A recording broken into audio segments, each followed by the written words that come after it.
In about 5 minutes, we are going to start our event for this afternoon. Ladies and gentlemen, I politely ask to be seated in your seat because we are going to start our panel discussions and our amazing event shortly.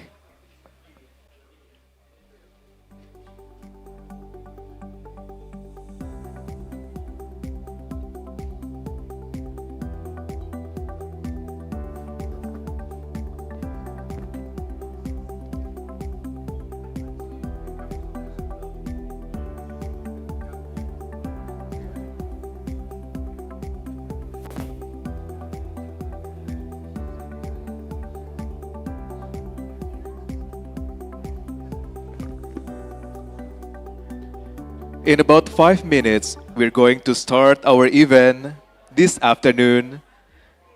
And for all the audiences and the distinguished guests, please be seated.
Ladies and gentlemen, in about 1 minute, we're going to start our event for this afternoon. All right.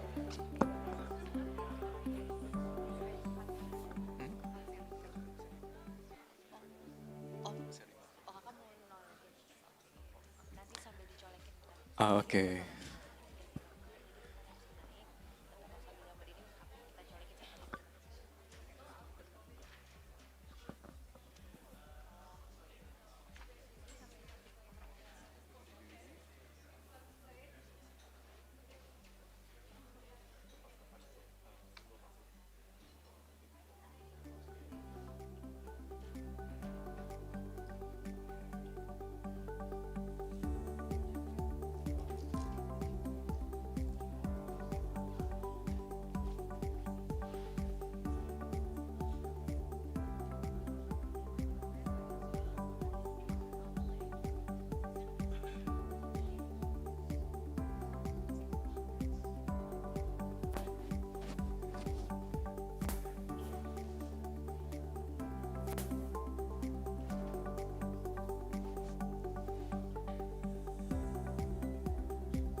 all the VIP guests and our distinguished guests already in the holding room.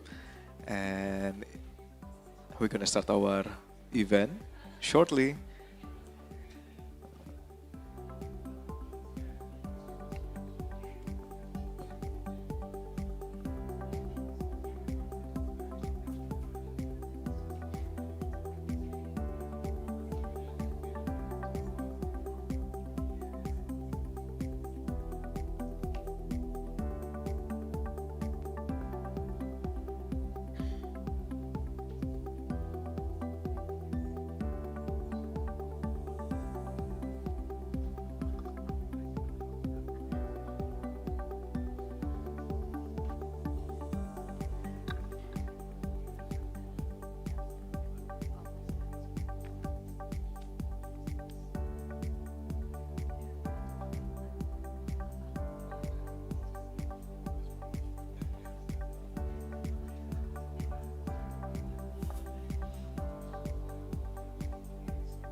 Ladies and gentlemen, please welcome our distinguished guests and VIP guests for this event this afternoon. Thank you so much.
Terima kasih.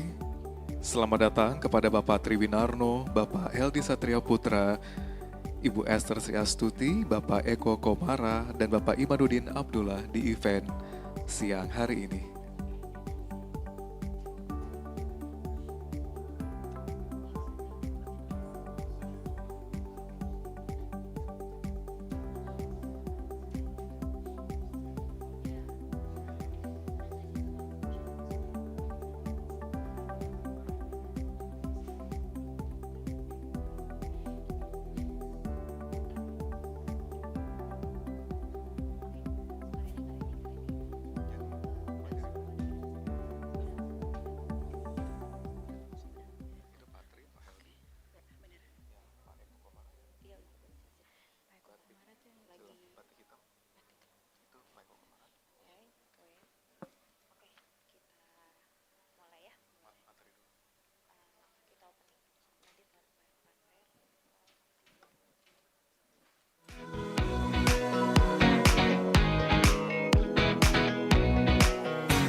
Good afternoon, distinguished guests, speakers, participants, and ladies and gentlemen.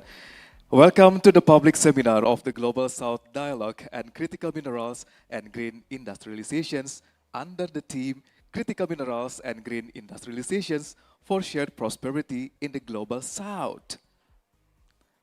Can I hear the applause, please? Nice. Thank you so much.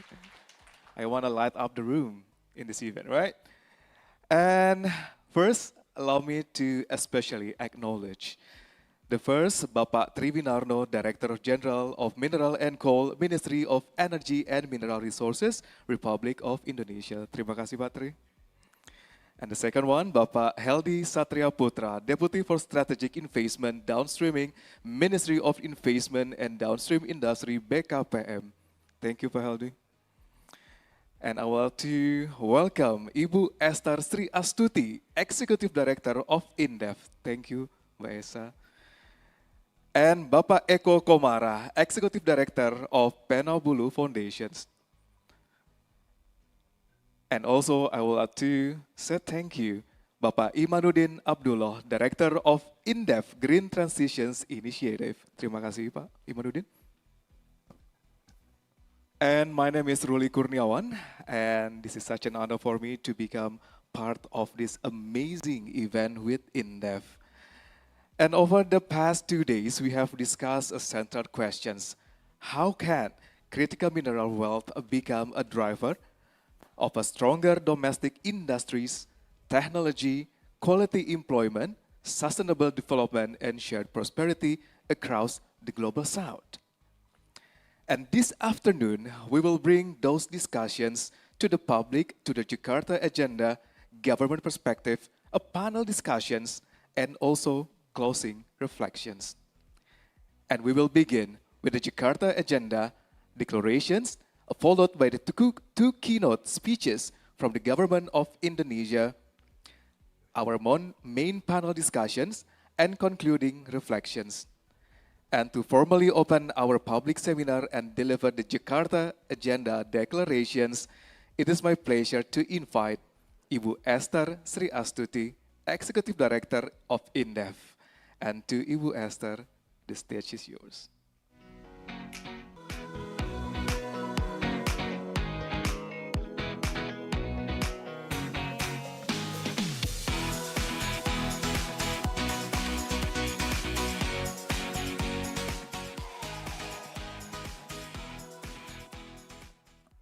Assalamualaikum warahmatullahi wabarakatuh.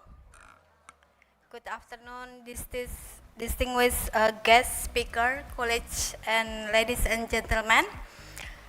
It is a great pleasure to welcome all of you to public seminar of Global South-South Cooperation on critical mineral and green industrialization. So please allow me to especially acknowledge to Bapak Triwinarno, Director General of Mineral and Coal, Ministry of Energy Mineral Resources, Republik Indonesia, and Bapak Heldi Saputra, Deputy for Strategic Investment Downstreaming, Ministry of Investment and Downstreaming Industry, BKPM.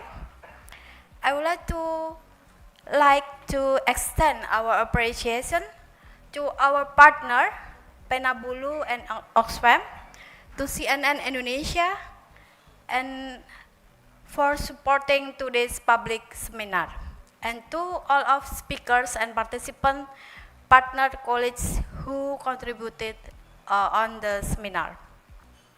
This convening has brought together 15 international participation from 10 countries, and including Brazil, Argentina, United States, South Africa, Kenya, Malaysia, South Korea, Oman, United Arab Emirates, and Morocco. Alongside participants from Indonesia, we are truly grateful that all of you have brought your differences, experience, and perspective to Jakarta. Welcome to Indonesia. Over the past 2 days, we have had very rich interactive exchange, insight, and yesterday we went through 4 intensive workshop sessions discussing domestic value chain development, strategic partnership, policy coherence, and sustainability and community participation.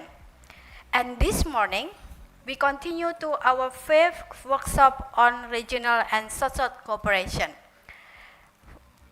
followed by a collective discussion to bring together the key lesson from all 5 sessions.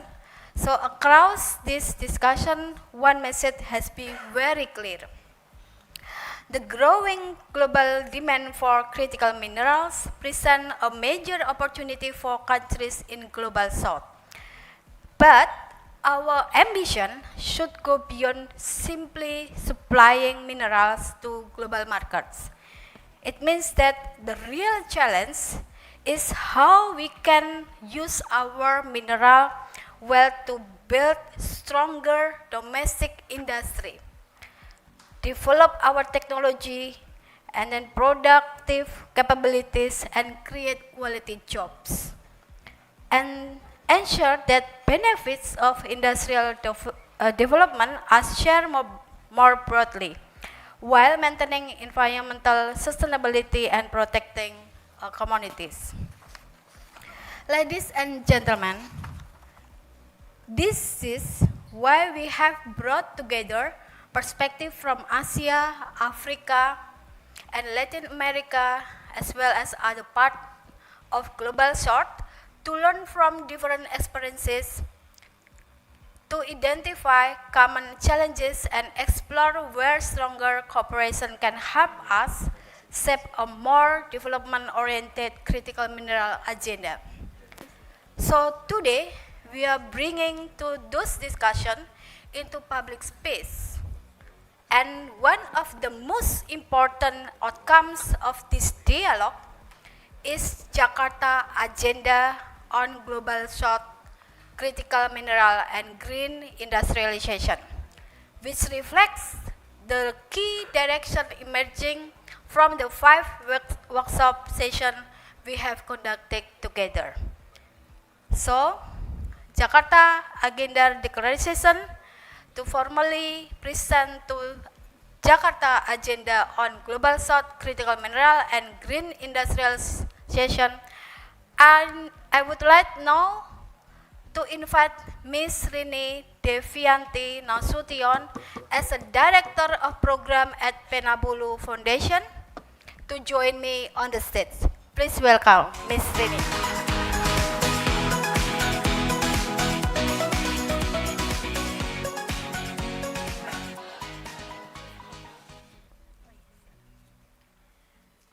Okay. The Jakarta Agenda reflects the key takeaway and area of convergence emerging from our 5 workshop sessions. It is structured around 5 interconnected priorities for advancing critical minerals and green industrialization in the global south. First, enhancing domestic value chains and economic diversification to improve people's lives. Second, shifting partnership into industrial transformation. Third, aligning cross-sectoral and cross-national policy around industrial policy for structural transformation. So number 4, strengthening accountability for inclusive and sustainable value chains. And 5, enhancing collective industrial capabilities through South and regional cooperations and coordinations. So these 5 priorities represent a shared direction emerging from our discussions, not as a one-size-fits-all model, but as a basis for continued policy learning, collaboration, and collective action among countries and institutions across the global south. Through the Jakarta Agenda, we hope to continue building a stronger global south voice in shaping critical mineral governance, one that places industrial transformation, sustainability, inclusion, and shared prosperity at the center of the global energy transition. Thank you so much. And distinguished ladies and gentlemen, as we know that these five priorities represent a shared direction emerging from our discussion, not as a one-size-fits-all models, but as a basis for continued policy learning, collaboration, collective action among countries and institutions across the global south. So, through the Jakarta agenda, we really hope that to continue building a stronger global south voice in shaping critical mineral governance as, as one that places industrial transformation, sustainability, inclusion, and shared prosperity at the center of the global energy transition. So thank you very much. We really appreciate to attend on the public seminar. Thank you so much. Wassalamualaikum warahmatullahi wabarakatuh. Waalaikumsalam warahmatullahi wabarakatuh. And please give a big applause to this amazing collaboration stated in Jakarta Agenda Declarations on Global South, Critical Mineral and Green Industrializations. And thank you very much Ibu Esther and Ibu Rini for this Jakarta Agenda. Ladies and gentlemen, we have now heard the Jakarta Agenda as a shared directions for strengthening the role of global countries. And before that, I would like to invite once again Ibu Esther and Ibu Rini to come on stage to have a photo sessions. Because this is a very special moment to be captured and deserve a very special photo sessions. And please, Ibu Rini and Ibu Esther to come on stage to have a photo sessions. Right. Ibu Rini can be in the center of the stage and also Ibu Esther. To all medias and journalists. All right, this is a moment to be captured to state at the Jakarta Agenda. In 5, 4, 3, 2, 1.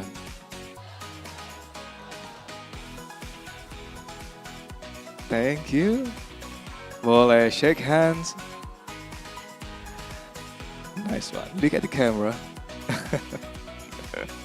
Thank you so much, Ibu Rini. And I would like to invite Pak Heldi and Pak Tri to come on stage. And also Ibu Rini. Ibu Rini, not yet.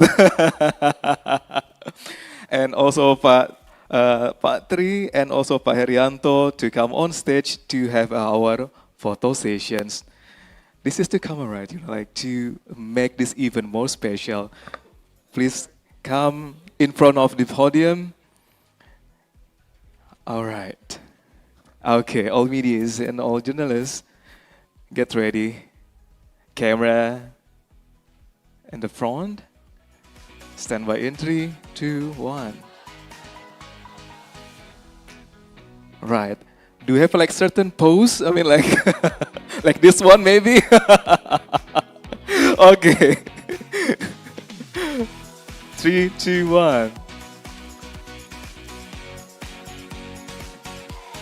Okay, thank you so much Ibu Rini, Ibu Esther, Pak Tri, Pak Herianto, and also Bapak Hendy.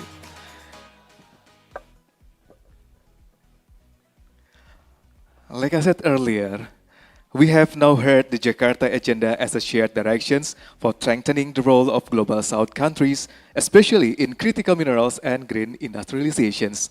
And we now turn to Indonesia, experience in critical mineral development and downstreaming. And to elaborate the topic, I would like to invite to the stage Bapak Triwinarno, Director General of Mineral and Coal, Ministry of Energy and Mineral Resources, Republic of Indonesia. To Pak Triwinarno, the stage is yours, Pak.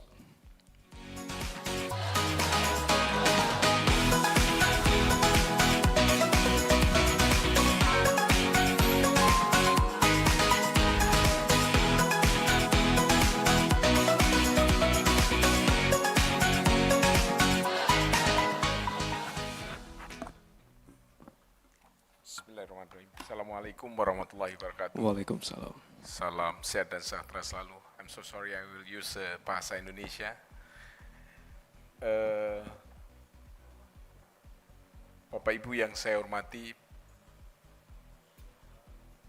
ada Bu Esther Striastuti sebagai Eksekutif Direktur Indef, Bapak Ibu sekalian, Pak Heldi,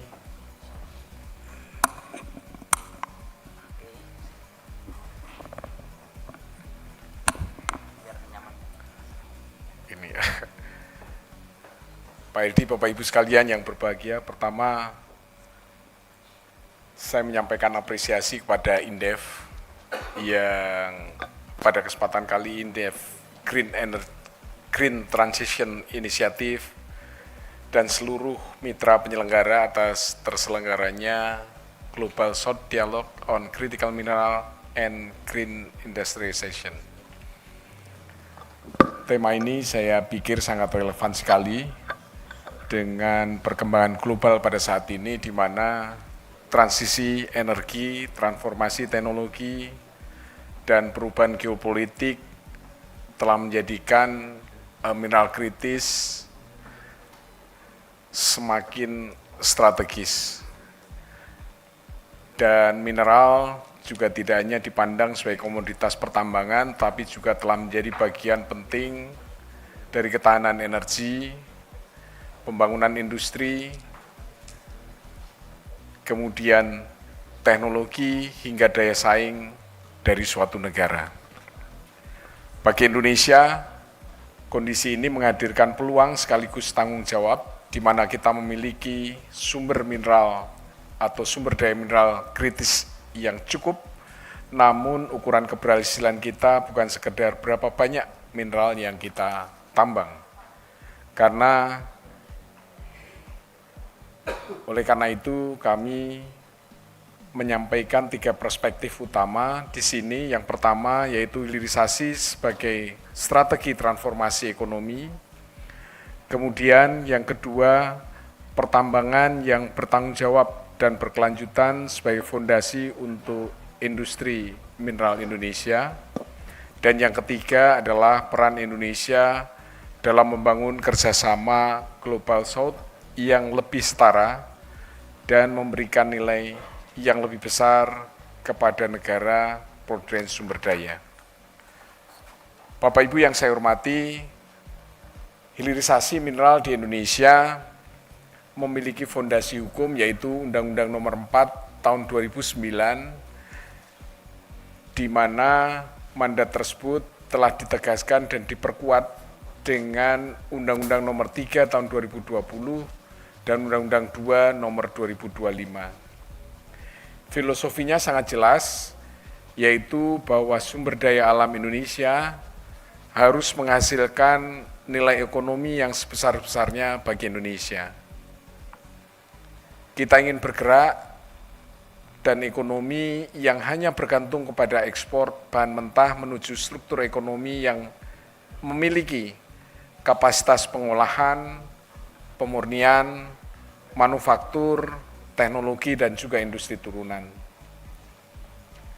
Bapak Ibu yang saya hormati, Indonesia juga telah menempatkan 47 mineral sebagai mineral kritis melalui Kepmen atau Keputusan Menteri SDM nomor 296 tahun 2023, serta 22 mineral strategis melalui Kepmen nomor 69 tahun 2024. Penetapan ini sangat penting karena memberikan arah bagi pengelolaan sumber daya mineral dan batu bara Indonesia, dan juga potensi sumber daya tersebut akan memberikan manfaat maksimal apabila kita mampu masuk semakin jauh ke dalam rantai nilai. Kita dapat melihat misalnya pada nikel, ketika nikel masih berupa biji, nilai ekonomi relatif terbatas, tetapi setelah diolah menjadi nikel sulfat, kemudian prekursor, katoda hingga sel baterai, peningkatan nilai menjadi semakin signifikan. Hal yang sama kita lihat pada tembaga, dari biji menjadi konsentrat, kemudian katoda hingga kabel tembaga, terjadi peningkatan nilai yang relatif besar. Pada bauksit demikian juga dan juga pada batu bara.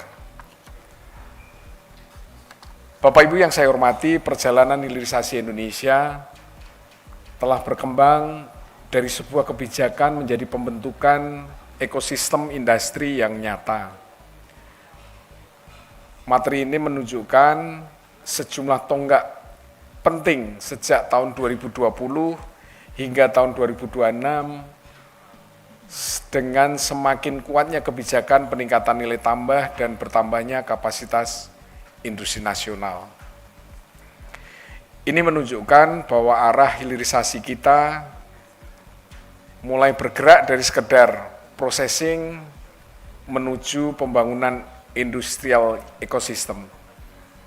Di dalam konteks transisi energi, hal ini sangat penting karena ketahanan energi tidak hanya ditentukan oleh apakah kita memiliki sumber daya energinya, ketahanan energi juga ditentukan oleh kemampuan menguasai bahan baku teknologi, kapasitas manufaktur, dan juga rantai pasok industri. Dalam slide dapat kita lihat bahwa dampak dari sektor minerba dan hilirisasi dapat kita lihat dalam indikator ekonomi di mana pada tahun 2025 PNBP kita mencapai 135 triliun dan diharapkan pada tahun 2026 ini meningkat di mana capaian sampai dengan Juni sebesar 76 triliun dan di tahun 2025 investasi sebesar 6,7 miliar US dollar dengan menyerap tenaga kerja 685.724 tenaga kerja yang langsung. Ini yang tenaga kerja yang langsung, tetapi tenaga kerja yang tidak langsung lebih dari itu. Bapak Ibu yang saya hormati, pada semester 1 2026 realisasi hilirisasi mineral mencapai 206,5 triliun, terbesar dibanding sektor hilirisasi lainnya sebagaimana tercantum dalam materi ini, di mana investasi hilirisasi di luar Jawa mencapai sekitar 227 triliun, dan ini penting dan menunjukkan bahwa aktivitas ekonomi mulai bergerak dari wilayah Jawa atau wilayah di mana tidak dekat atau jauh dengan sumber daya menjadi semakin dekat dengan sumber daya. Selain itu, pada saat ini terdapat 26 proyek hilirisasi strategis nasional dengan nilai sekitar 225 triliun yang tengah dikembangkan. Jadi, jelas hilirisasi menghasilkan setidaknya 4 dampak, yaitu nilai tambah yang meningkat, penerimaan negara menguat, investasi dan kesempatan kerja berkembang, serta yang paling penting adalah fondasi industri strategis nasional yang semakin terbentuk. Inilah yang kita maksud ketika menyebut hilirisasi sebagai salah satu mesin transformasi ekonomi di Indonesia. Bapak Ibu yang saya hormati, transformasi ekonomi tersebut dapat dibangun dengan atau tidak dapat dibangun dengan mengabaikan keberlanjutan. Hilirisasi dan kegiatan pertambangan harus semakin nyata berjalan bersama sesuai dengan good mining practices, di mana keselamatan, pengelolaan lingkungan, kepatuhan, dan memberikan manfaat nyata bagi masyarakat. Dari sisi tata kelola, kita harus memastikan bahwa mulai dari perizinan, RKAB, kepatuhan dan pengawasan berjalan dengan baik. Dari sisi lingkungan, kegiatan pertambangan harus memperhatikan reklamasi, pasca tambang, efisiensi energi dan pengelolaan limbah. Dari sisi keselamatan, pekerja harus memiliki prinsip yang tidak dapat ditawar, dan juga kita harus memperkuat data dan kepatuhan, termasuk pelaporan, penerimaan negara, dan juga keterlacakan rantai pasok. Pada akhirnya keberadaan pertambangan harus memberikan manfaat yang nyata secara ekonomi bagi masyarakat di sekitar wilayah operasi melalui kegiatan program pengembangan masyarakat dan juga kesempatan kerja serta kegiatan ekonomi lokal lainnya. Karena itu, saya ingin menegaskan di sini bahwa keberlanjutan bukan hanya merupakan aksesoris dari kebijakan hilirisasi, namun juga keberlanjutan adalah prasyarat dari daya saing yang nyata. Ia juga menemukan penerimaan pasar, legitimasi sosial, akses pembiayaan, dan juga keberlanjutan industri kita dalam jangka yang panjang. Bapak Ibu yang saya hormati, untuk menerjemahkan prinsip tersebut, pemerintah telah menjalankan sejumlah langkah yang konkret. Yang pertama, memperkuat pelayanan informasi dan perizinan agar komunikasi dengan masyarakat dan badan usaha menjadi semakin nyata. Yang kedua, penerapan tentang kaidah pertambangan yang baik terus diperkuat melalui pembinaan dan pengawasan aspek teknis dan lingkungan. Kemudian yang ketiga, kita melakukan coaching klinik, jaminan reklamasi dan jaminan usaha tambang pada beberapa wilayah. Hal ini penting untuk lingkungan, yaitu kewajiban lingkungan tidak hanya dipahami secara administratif, tetapi betul-betul diterapkan sejak kegiatan pertambangan dimulai. Keempat, kita semakin memperluas manfaat teknologi digital dalam pengawasan antara lain melalui Minerbawan, MODI, MOMS, dan Pelita, serta yang kelima, pemerintah memberikan apresiasi terhadap badan usaha yang menunjukkan kinerja baik melalui Good Managing Practice Award. Pendekatan kita menggabungkan regulasi, pelayanan, pembinaan, pengawasan, digitalisasi, dan penghargaan terhadap praktek terbaik. Dengan demikian, kita tidak hanya membangun kepatuhan, tetapi juga budaya pertambangan yang semakin bertanggung jawab. Bapak Ibu yang saya hormati, terkait dengan konsep keberlanjutan, kita hubungkan langsung dengan agenda dari penurunan emisi Indonesia yang berkomitmen pada net zero emission pada tahun 2060 atau lebih awal. Dan sebagaimana ditegaskan pada peraturan pemerintah, juga kita berorientasi bahwa kebijakan energi tidak lagi hanya bicara mengenai masalah ketahanan dan kemandirian energi, tetapi juga terkait dengan komitmen iklim global dan pencapaian net zero emission.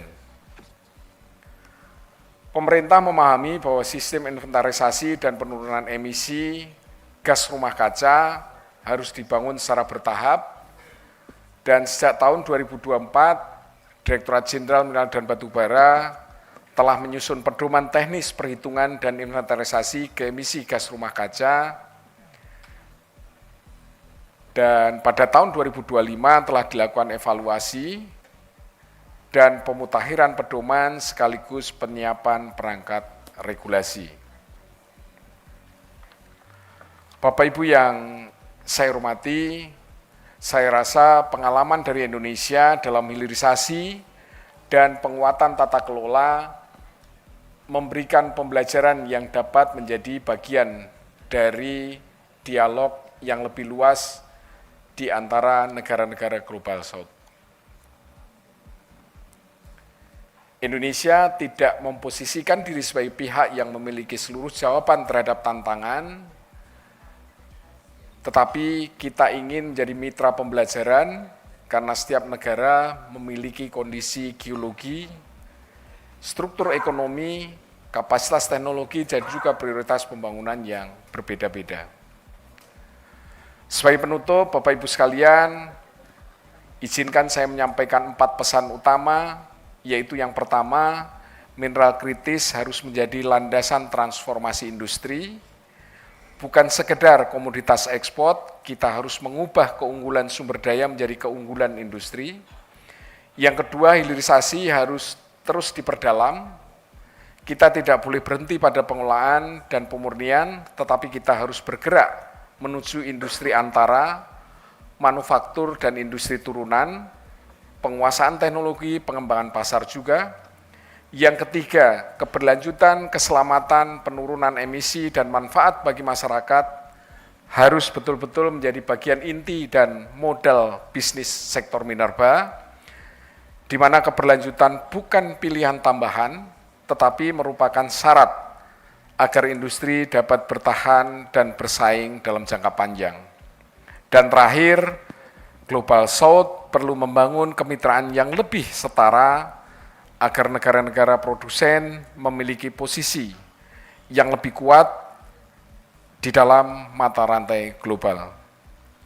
Indonesia siap menjadi mitra yang andal dalam membangun rantai mineral kritis yang bernilai tambah, bertanggung jawab, memberikan kesejahteraan yang lebih besar bagi negara-negara Global South.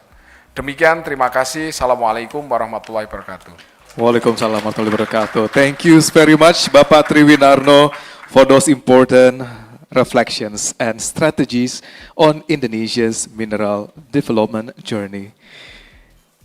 And now we look at the downstreaming from the perspective of investment, economic transformations, and also Indonesia's positions in the global value chain. And to elaborate these key topics, please welcome Bapak Heldi Satria Putra, Deputy for Strategic Investment Downstreaming, Ministry of Investment and Downstreaming, BKPM. To Bapak Heldi, the stage is yours, Pak.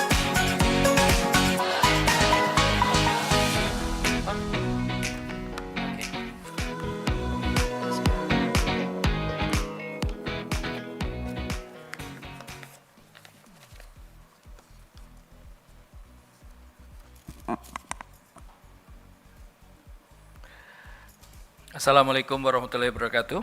Waalaikumsalam. Good afternoon. Yang terhormat Ibu Esther Sri Astuti atau Ibu Esa, Executive Director of Indef. Yang terhormat Bapak Tri Winarno, Director General for Mineral and Coal from Energy and Mineral Resources Ministry. And also Ibu Rini Devianti Nasution from Penabulu Foundation.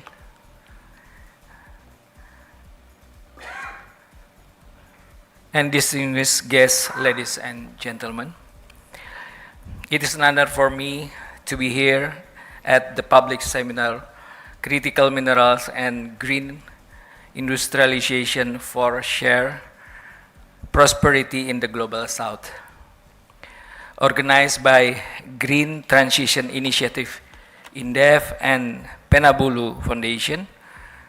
And I'm truly delighted to join this strategic dialogue and to stand before such a distinguished audience. Our discussion today comes at an important moment for the global economy, as critical minerals are no longer just commodities. They are important for energy security, industrial competitiveness, technology, and national economic security. I would like to share Indonesia's strategy to build a more sustainable future for our strategic commodities through downstreaming.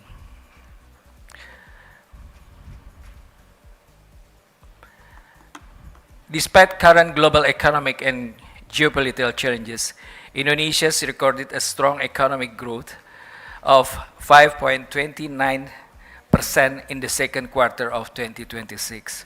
Investment is important for growth, contributing around 39% to Indonesia's economic growth.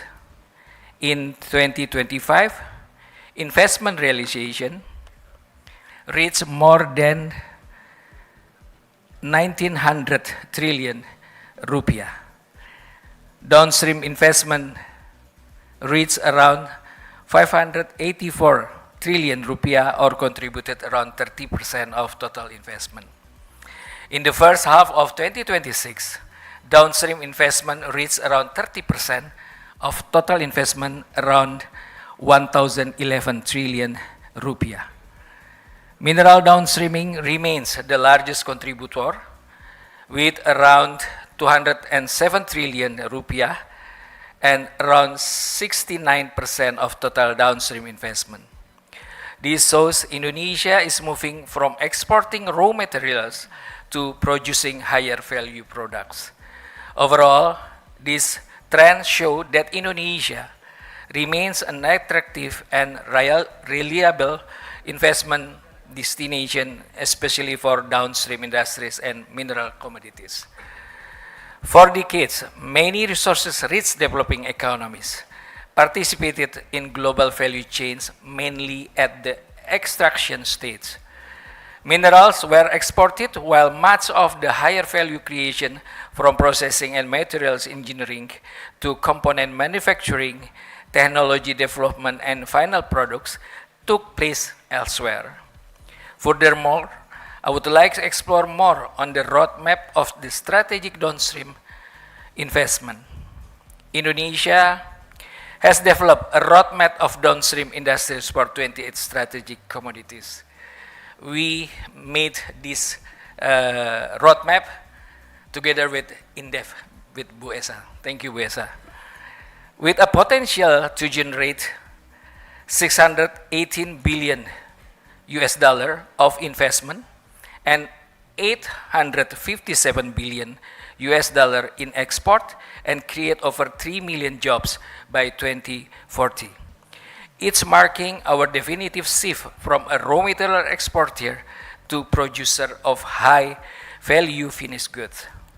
Our policy on downstream industry, utilizing the strategic downstream investment roadmap, is to boost export, reduce import, and increase domestic value added across sectors like minerals, oil and gas, fisheries, plantation, and forestry.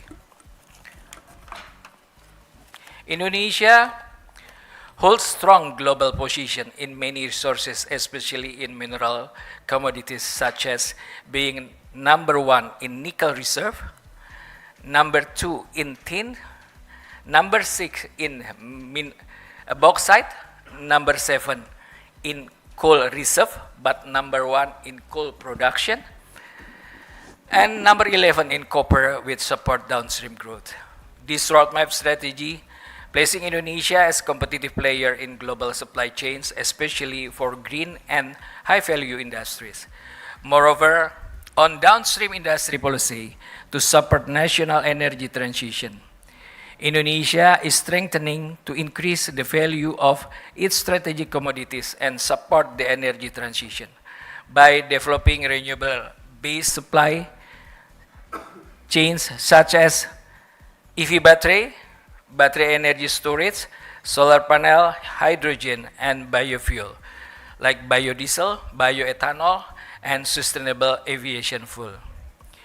In the battery ecosystem, for example, our strategy should extend beyond mining and smelting into battery for electric vehicles and storage, eventually battery recycling. The same principle applies to copper, bauxite, tin, silica, manganese, and other strategic materials. The greater opportunity lies not simply in exporting of processed mineral, but in creating an industrial ecosystem around that minerals. This approach also requires us to integrate industrial policy with green energy policy. The Global South must strengthen its partnership within the critical minerals value chain. We should not approach this transformation as individual countries competing to replicate exactly the same industries. Instead, we should build complementary regional and cross-regional value chains. First, we need stronger cross-border investment partnership connecting mining, processing, manufacturing, and recycling industries across developing economies. Second, we need technology cooperation. It should include joint research, engineering capabilities, training, intellectual property, and the development of domestic innovation ecosystem. Third, we need cooperation on standard, traceability, and responsible mining. And lastly, we should develop regional centers of excellence for critical minerals, connecting universities, research institutes, industries, and government across the global south. Ladies and gentlemen, we believe that Indonesia can be shifted from merely exporter of raw materials into competitive nation across various downstream sectors that can generate significant added value for the country's economic growth. We welcome investment and collaboration from all partners that contribute to industrial upgrading, technology development, sustainable production, workforce capacity, and integration into global markets. At the same time, we see enormous potential for stronger South-South cooperation from Asia to Africa, from Latin America to Middle East, combining our resources, market, capital, technologies, and industrial capabilities. Strong synergy will accelerate the downstream processing of strategic mineral commodities while fostering inclusive and sustainable economy for the global south. I wish you have a productive discussion in this event. Thank you very much for your attention. Wassalamualaikum warahmatullahi wabarakatuh. Selamat siang. Waalaikumsalam warahmatullahi wabarakatuh. Terima kasih. Thank you very much Bapak Heldi Satriaputra for the insight of Indonesia's investment roadmap, especially for the critical mineral. And ladies and gentlemen, before we proceed to the panel discussion, we will have our official photo session. And may I invite all distinguished guests and also panelists to stand up and come to forward, and to all the audience together in the center of this floor. Bu Esther, Bapak Tri, Pak Heldi boleh di depan sini Pak, izin. To all the distinguished guests and VIP guests, please like standing in front of the dining tables on the floor. And the rest of you guys, please stand up and we can have like photo sessions with all of us here this afternoon. Yes. All of us, come on, come on. And please, I invite you guys, like to be in the center in our, like, just a photo session, yes. Boleh ke tengah, teman-teman semua? Yes. All right. Come. More to the center, please. Come on. All right. Photographer, please stand over here and let's see. We can cover all and each one of them. Okay. Okay, maybe this one. Please move a little bit to the center. All right, thank you. Okay, on my count, this camera. Stand by in 3, 2, 1. All right, one more time. One more time in 3, 2, 1. All right, maybe I want to see like this kind of pose. I mean, like to show our spirit, like for this event. Come on, right? Right. All right, this camera. Stand by in 3, 2, 1. Cool. Okay. Good one. Thank you so much. Thank you so much.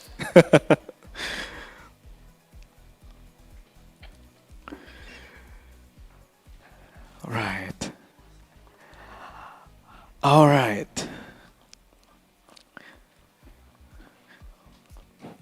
We need a little bit more time, like to set up the stage. So, do we need like asking some questions to our audience here, to our special guest? Should I? No? No, okay. All right. Well, anyway, thank you so much. Uh, and now, all right, everything is set up. All good? Nice, thank you. And now we proceed to our main discussion. Right. And I will also become the moderator for this panel discussions.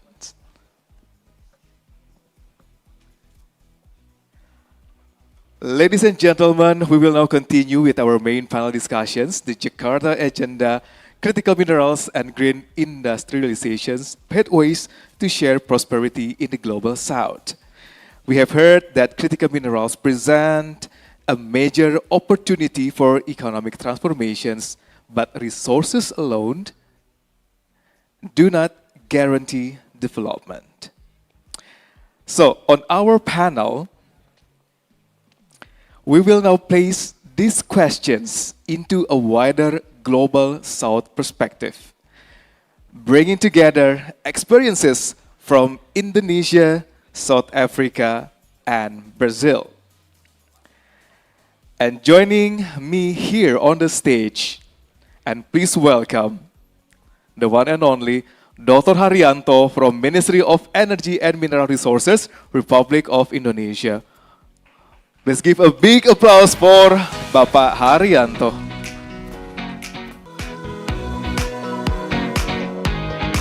Thank you so much, Pak. Sini, Pak, silakan. And the next, I would like to invite also to the stage Professor Imran Falodia, Pro Vice Chancellor and Director, Wits University, South Africa. Please, Professor, thank you so much.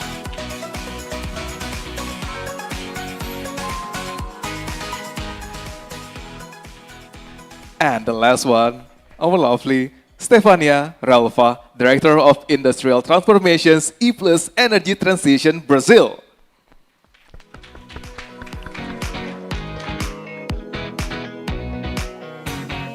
Thank you so much, Stefan.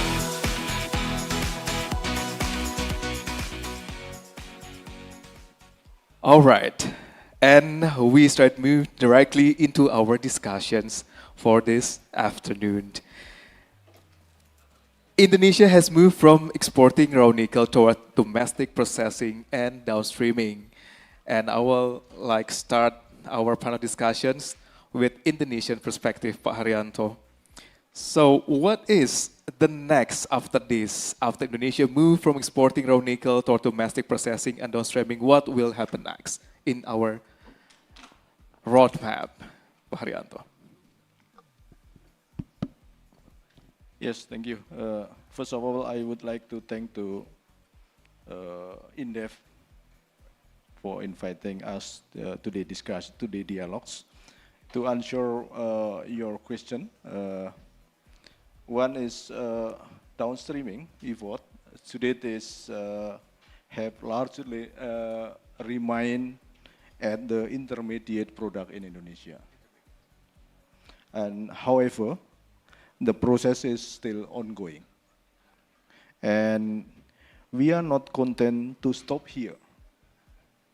And through the downstreaming task force in cooperation with all of stakeholders here in Indonesia, we have proposed several projects to accelerate the by establishing industries to process this intermediate product, such as, just for example, cable manufacturing to utilize or to process intermediate product of the copper to the cable to electricity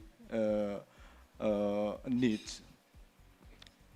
This is my short answer. Thank you.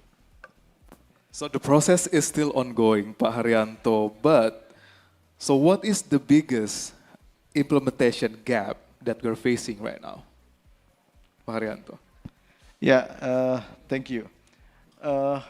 As we discussed in many dialogue or other event, that's one of the challenges is about the technology. Technology. Yes, and second is about the how to address the associate investment requirements.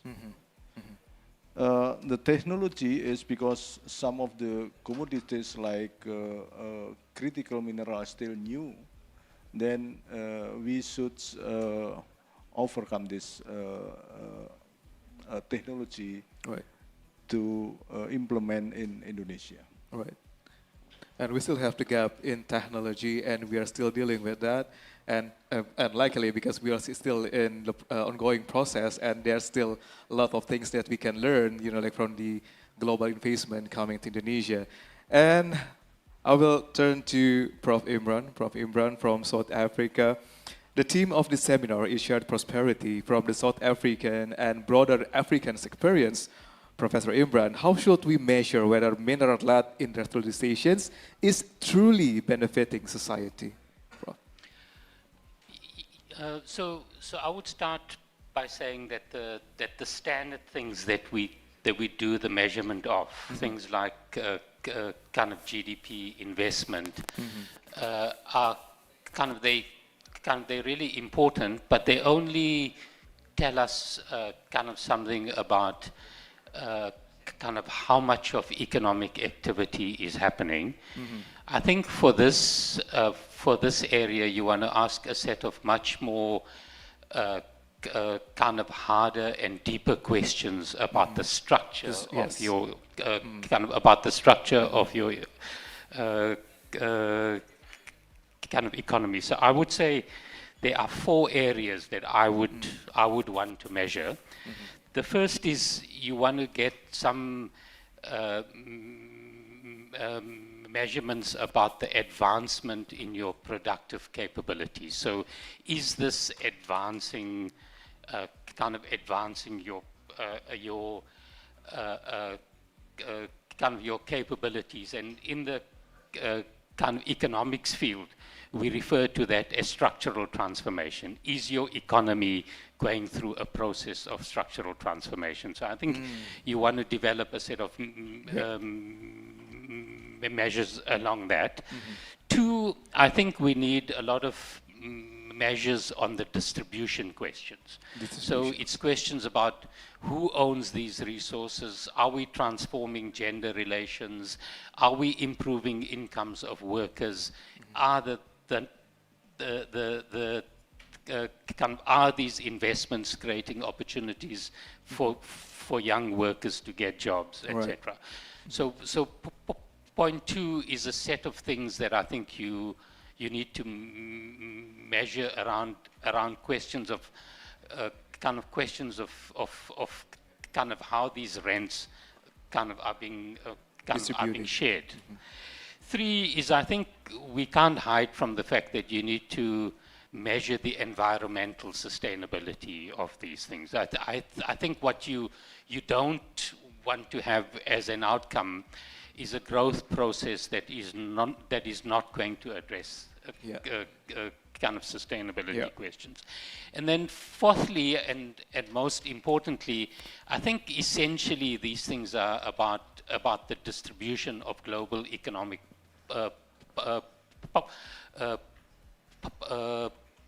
power. And I think you want a set of measurements around how are these sets of activities changing, developing countries' power kind of in the global economic system, and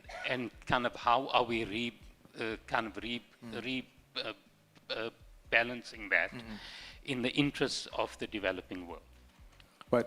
Professor Imran, you said earlier about GDP export investment. So what should government measure from that? I mean, like, what should we do about that? I mean, in the government point of view, in terms of GDP and our investment and our exports, what should we do?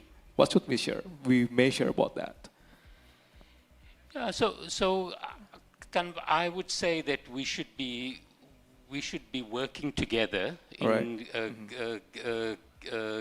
governments in the global south for us to develop the systems to enable us to do the measurements that I've outlined in a way that would both kind of create some amount of coherence across the countries, but also we have to recognize the fact that there are kind of a range of metals and minerals that are quite different. Some of the contextual issues in Asia are different from those in Africa. Yes. So I think you need some amount of flexibility. But for me, the key question that I would urge governments to do is to really build some sort of South-South compact. I think every kind of seminar of this sort that I'm at, we hear a lot about government saying this is what we want to do. Yes. But I think you don't see much action in actually actions on that, getting that done. So I think kind of Indonesia's in a very good space to lead that. And I think we should be thinking about building some sort of global south sort of green industrialization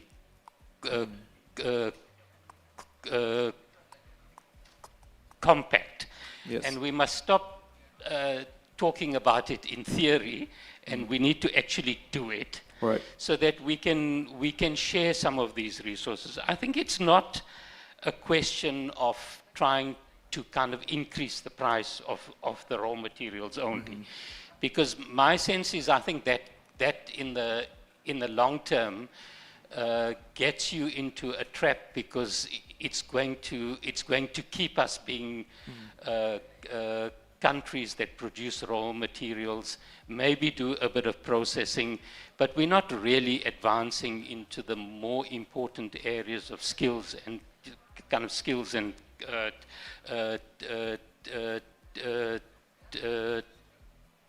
technology. And I don't think we're doing enough to change this kind of economic power question. Right. I think that's really at the heart of it. So if kind of global south countries stop talking about doing something, but actually do something, then I think we can start to reconfigure the power problem that we're all dealing with individually, and we're not dealing with it collectively. So action is matters right now, right? Yes, that's right. Right, and we're moving to Brazil with Stefania. Stefania, Brazil has significant mineral resources, an established industrial base, and comparatively clean electricity. So how can Brazil use strategic minerals to support green reindustrializations rather than simply expanding extractions and processing? Stefania. Yes, well, so first of all, thank you very much for the invitation. I'm very glad to be here. Yes, definitely, Brazil has a good base of resources. Right. Yeah, the mineral resources, the green electricity, not only that, but also the infrastructure. The infrastructure. So we already have a good power system, electrical system, very interconnected. We have a good knowledge on mining, with some lessons learned in the past years with some environmental disasters. We have a good regulation for that. So we have a set of enabling conditions to move further on this agenda. Right. What we see is that demand gap, I mean, it's difficult to talk about demand gap because each mineral, we're going to have like Have a different the special only process, right? pathway, Yeah. and we can have different gaps for each Yes. supply chain. But one of them definitely is access to and development to some parts of the technology, mainly when we talk about refining those minerals. But one point that is very important, and this is something that I feel that Brazil is developing now, is we used to talk about these critical minerals as a mean to electrification, as a mean to enable the energy transition. Right. But we also need to do the reverse question, that is, what is the energy that enables the exploration and the refining process of those minerals? Yeah. Because in order to do this, we also need the clean energy Yes. to develop the critical minerals Yes. agenda. And in the sense that the need is to have a better coupling between the energy policy and mineral policies to enable that this energy provided in Brazil right now, we have more than 90% of our energy, our electricity provided by renewables. We need to ensure that this renewable energy will be used to develop this supply chain, and this requires a lot of governance and integration among different policies. Right.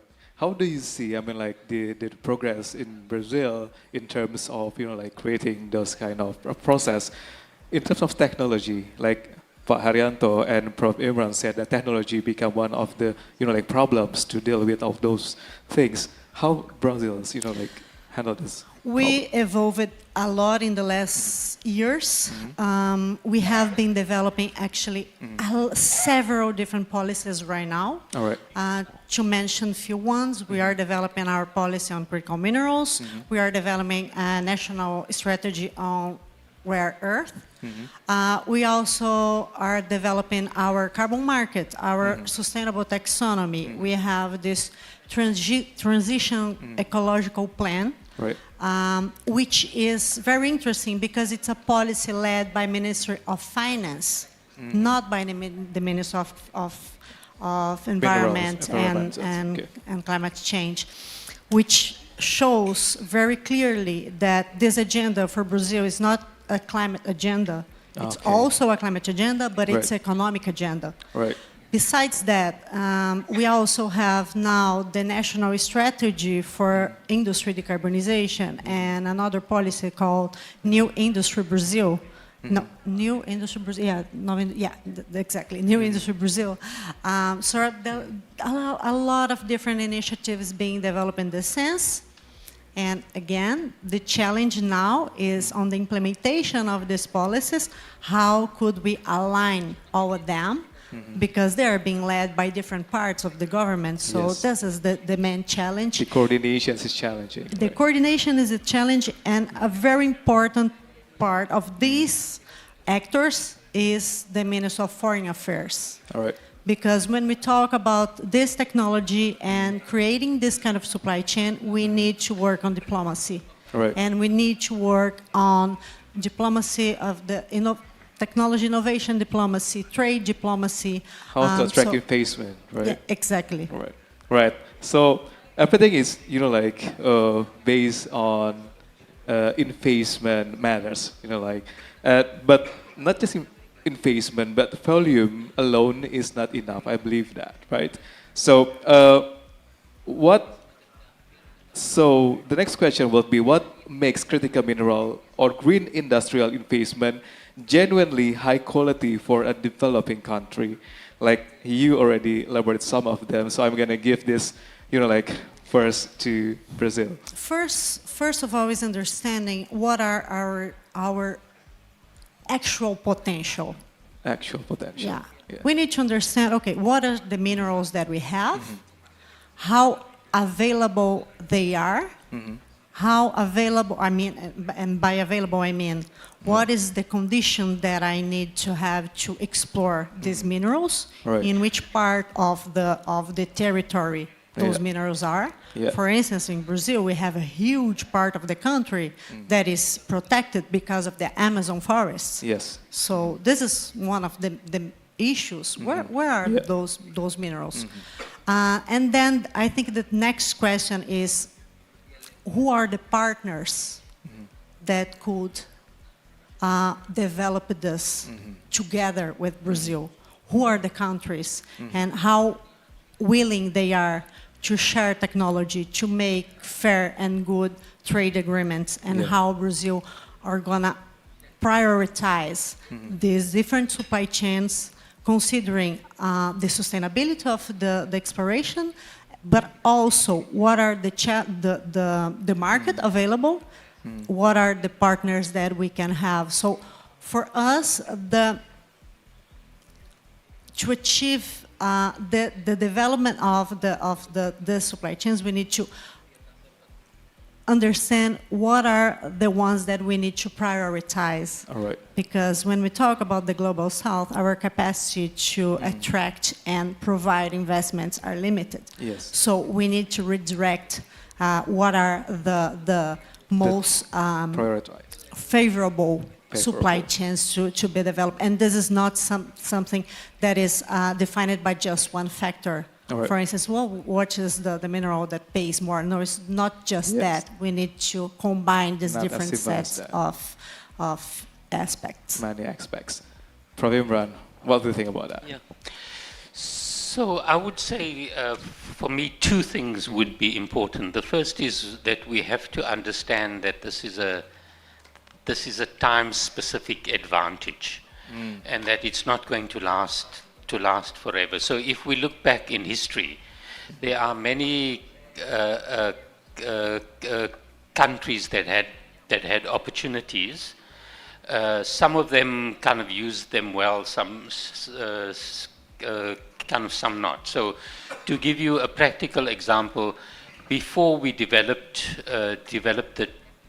the technologies for refrigeration, if you were a country that had ice as a kind of as a natural resource, so you were in Scandinavia, that was a huge advantage, because you could You can find ice you everywhere. could sell that, and it was a technology that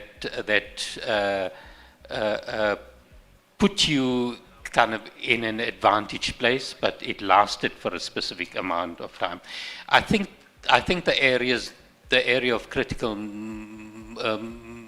minerals, I would think of it in a similar way. There's an opportunity, but there are going to be technology developments that will change that. So, firstly, the question is: are you using the opportunity in a way which is going to allow you to use it for a long time, and to use that to build capabilities in your economy that is going to kind of allow you to use that for a long time, would be one part. And two, I would come back to this question about the international kind of distribution of power.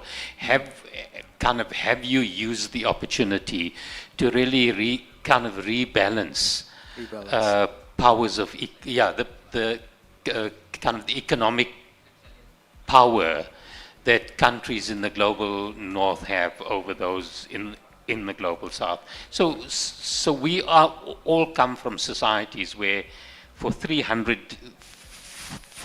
at least 300 years, kind of our economies have supplied a set of raw materials to kind of other parts of the world, which have they've used that to transform their economic systems, to raise levels of income in ways that we hadn't seen before in history.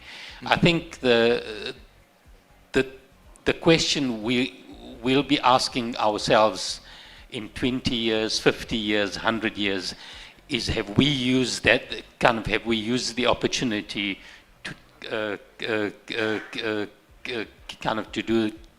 to do the same thing. But three is, I think we have to do it in a way which is not going to damage the environment. And I Right. think that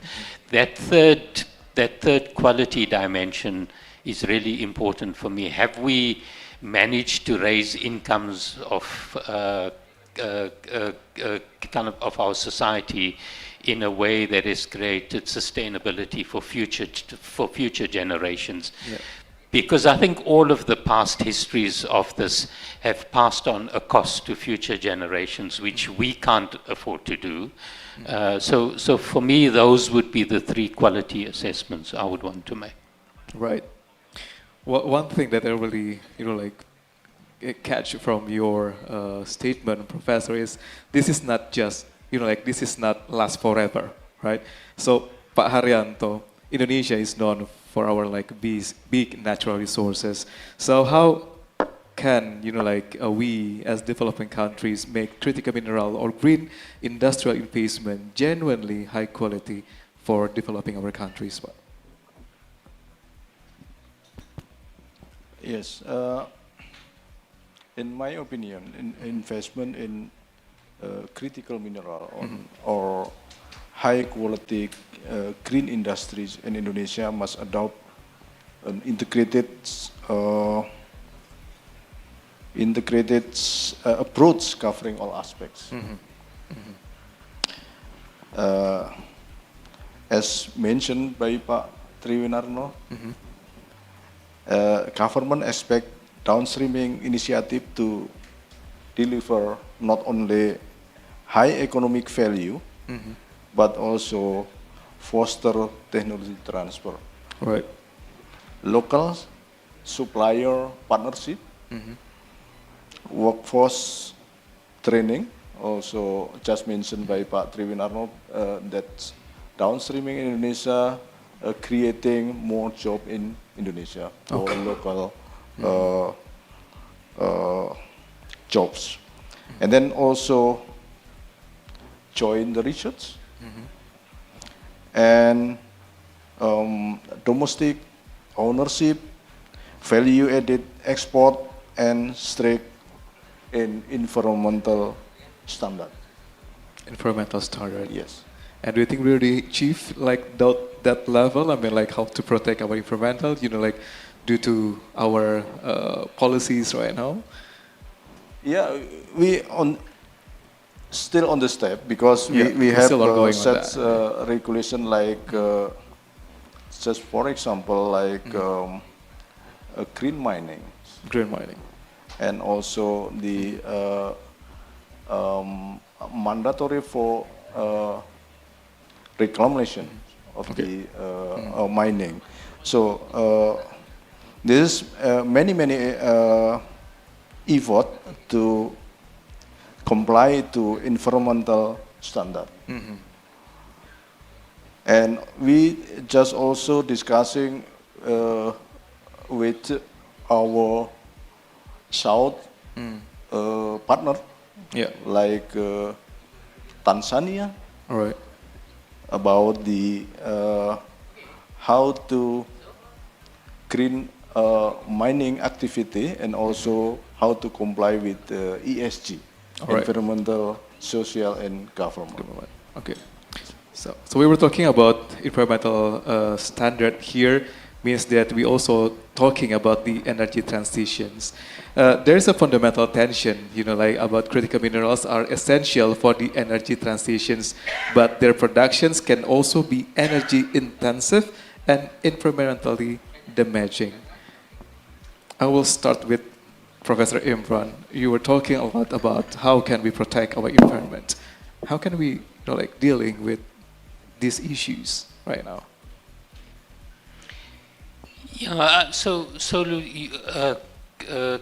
you are right to point out that there is a bit of that there is a bit of a tension in that the kind of transformation that we require to make Yes. for kind of addressing climate change does raise a set of kind of problematic questions about how you how you get access Yes. to the minerals that we need for this transition. And I think if you asked me the question before I started to think about climate change, if you said, is climate change or is kind of addressing climate change going to lead to more or less mining activity? And I would have said, environment, yeah. surely if you care about the environment, it means you're going to mine a lot less because you want to protect kind of all of the resources that we have. I think I've learned now that we are going to mine like we haven't mined ever before, because we require the minerals to make the energy transition and for the environmental questions that flow from that. But I think we're going to have to reimagine how you do the mining. I think the history... The mining activities, right? Yeah. I think the history of mining activities are that they've been done in very destructive ways. So they've left all of the waste for future generations to deal with, or they've socialized all of the waste so that the private actors that benefit from the mining don't pay those costs. Yeah. I think some of the health impacts of mining activities have been pretty serious. So in the case of South Africa, where we have a long history of the mining of gold, we now know that many of the workers who did that died from lung diseases. So I think that this phase is going to kind of requiring us to do mining on a much more sustainable basis. So I think we have to do all of the costs of mining and the costs of replacing all of that space into a way that would be acceptable. Yeah. I think included in the pricing of these things has to be all of the waste that is left for others to deal with. And I think the health and safety aspects are something that we really have to bring to the fore. Yeah. But I would come back to this international inequality part of it. I think the part of the reason why the history of mining is such a bad history is kind of because it's been an economic activity that is really exploitative in terms of the global south and the global north. And I think you need to rebalance that in a way where the economics and the pricing is clear and transparent to everyone, so that the world is going to make this transition in a way that is a lot more equitable than the Beneficial previous for everyone. transitions we've had. Right. We were talking about cost right now.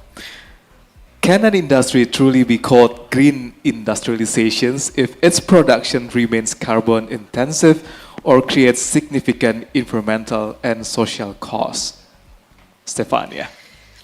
Yeah, this is a very important point. Yeah. I would like to start talking about during COP this year. The COP was actually last year. The COP was in Brazil. Yeah. And the Brazilian COP presidency, together with UNIDO, they launched the Belém Declaration on Global Green Industrialization. Yeah. It is a declaration signed by several countries, including Brazil, of course, Indonesia, South Africa, Some countries on the global north as well, like Germany and Spain, and much others, Korea, Kenya, Japan, where basically the idea is, and several institutions also signed the declaration. By the way, it's available for signing, for supporting.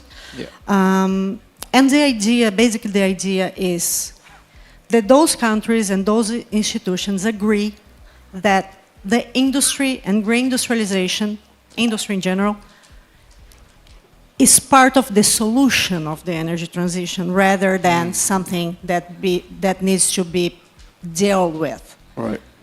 And in this process is also an opportunity to create a more fair and shared prosperity among global south and global north. Because in order to have this energy transition, we will need to develop a lot of new industries. And those new industries will need a lot of critical minerals and a lot of natural resources.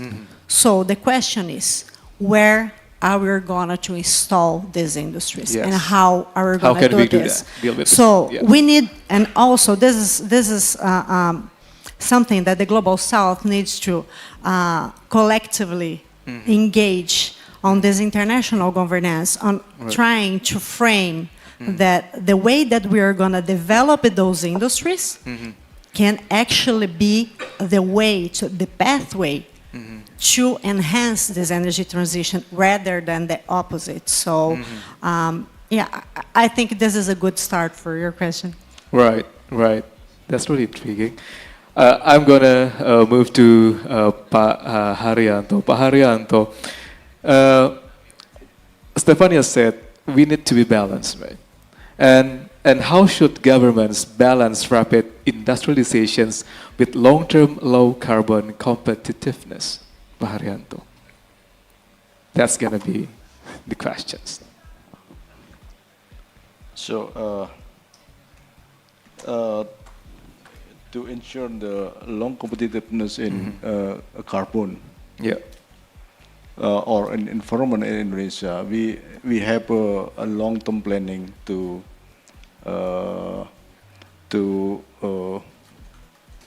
green industrialization. Okay. So then we combine or integrated our target in how to achieve the balancing of environmental aspect into the another sector in Indonesia. So we have a target in long term, and then we have a target in mid term, and then we detailing in the short term target to realize this. Okay. So is there any like certain target that we're talking about right now? Talking about the balance, about the industrializations, and like you said earlier, we need target on that. So have we reached the target yet? What? Yes. We get on that target right now. Yeah. All right. One thing we talk about governments, that government often highlight factories, investment commitments, productions, and exports. But what should the real scorecard be? Prof. Imran. Yeah, I think we've kind of in the discussion mentioned a few of those. Let me try to summarize them. Yes. So I would want to put 7 sort of items on a scorecard. I think we've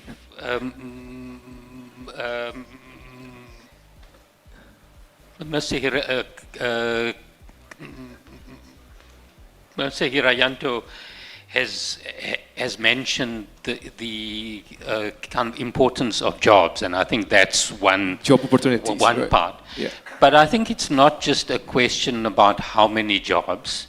We need to ask a lot more about the quality of jobs.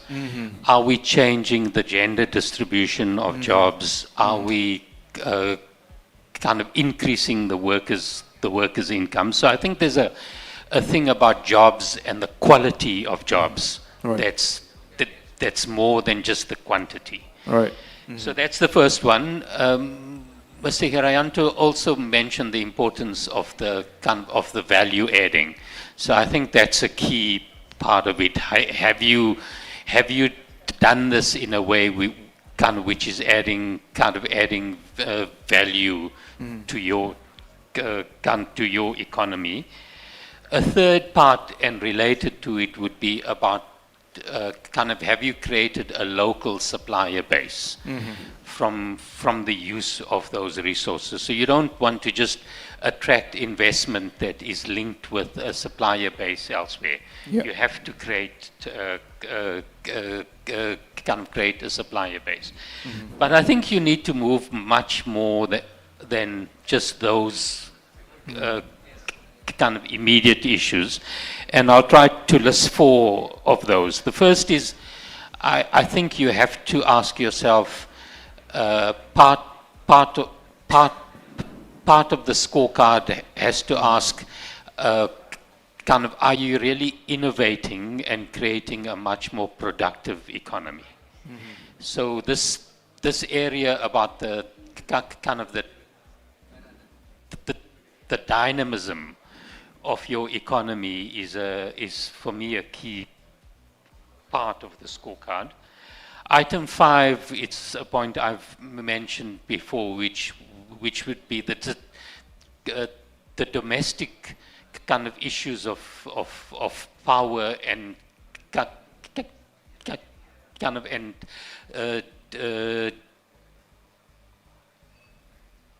distribution. So if you've replaced a large, powerful multinational with a large, powerful domestic monopoly, have you kind of really transformed your economic system? So I would, and there's a whole set of issues around how you deal with the distributional questions, which I think have to be on your scorecard. And then there's questions about whether you've created lasting public investments and lasting environmental sustainability. So that would be point 6. And then the 7th part of the scorecard, and I think we've all mentioned this, is this question about the international global south inequality with respect to the global north. And I think unless that is a key part of your scorecard, I think kind of individual countries might kind of achieve something, but I don't think you would really change the international the kind of international distribution of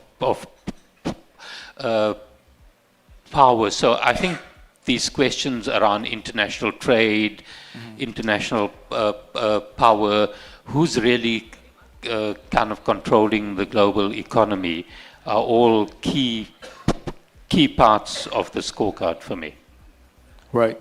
There are seven points that Prof. Imran, elaborate before. Stephanie, maybe you will add like another one or 2. May I add 2? Right. The first one is regulation stability. Right. If we set clear rules, it's much easier to attract foreign direct investments. Yeah. And the second one is something that we commented earlier, interoperability on certifications. Certifications. So we need, and on this topic, Global South needs to be not only who adopt the rules established somebody else, right, but also we have the those standard. ones that establish and develop their certifications needs and the capacity to monitoring and trace and monitoring, establishing mechanisms for traceability Yeah. of those supply chains. So just remembering things that were common today in our event. Right. There are two key points from Slovenia regulations and certifications. In terms of Indonesia, Pak Haryanto, would you add more about like our scorecard in this, like ecosystem? Yes, I think as I mentioned before that the very important is about the how to transfer the technology. It's How to transfer technology? yes. Yes. And second is unifying the voice on critical mineral policies Okay. We have policies. and climate reform to ensure that they do not disadvantage developing nation. Uh, this is the in my opinion. And the third is about the, as I mentioned also, about the how to comply to environmental standard. Right. The environmental standard. So we were talking about like local suppliers, productivity, innovations, fiscal returns, local ownership is gonna be one of the like things that we have to really consider about that, and community benefits and also environmental performance or standard. And